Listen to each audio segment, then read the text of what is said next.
కుశలమేనో గలవరా ఈ రాజువారికి. ఇన్ని సంపాదించినావు? అవునరా. గుర్రాలు, ఏనుగులు, ఒంట్లు, అబ్బబ్బ ఏం సంపాదించినావు సమ్మె? అవును. ఇంకేళ మీ అమ్మ రోజు టమాటా చెట్లు పిరికెట్న పోతుండే.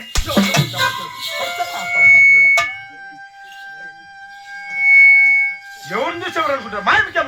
మీ అమ్మే ఊర్లో చెప్పిందా? ఏమన్నా మధ్యాహ్నం వరకు అయితే 300, సాయంత్రం వరకు అయితే 500, ఆటో పాటికి వాళ్ళే అని చెప్పింది మీ అమ్మ. మూర్ఖుడా, నిన్ను కూడా ఆటోలు వెనకాల కూర్చొని కవర్లో నైట్ ఎత్తుకొని పోతా అందా.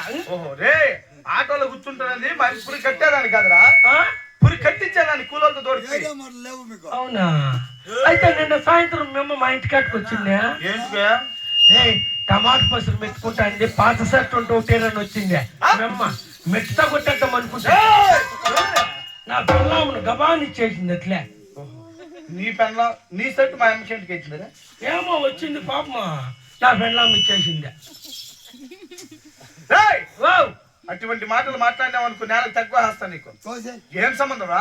కట్టే బట్ట లేక తినే తిండి లేక ఆపుడు కాపుడు కడుగుతున్న నా కొడుకులు మీరు మా ఇంటి కట్టుకొచ్చి అడుగుతుంటారు, కానీ మా అమ్మ మీ ఇంటి కట్టుకు వస్తుందా? మేము అడుగుతున్నాయి నా కొడుకులా. ఇంకేమిరా? నువ్వా? మేము రాజువారు.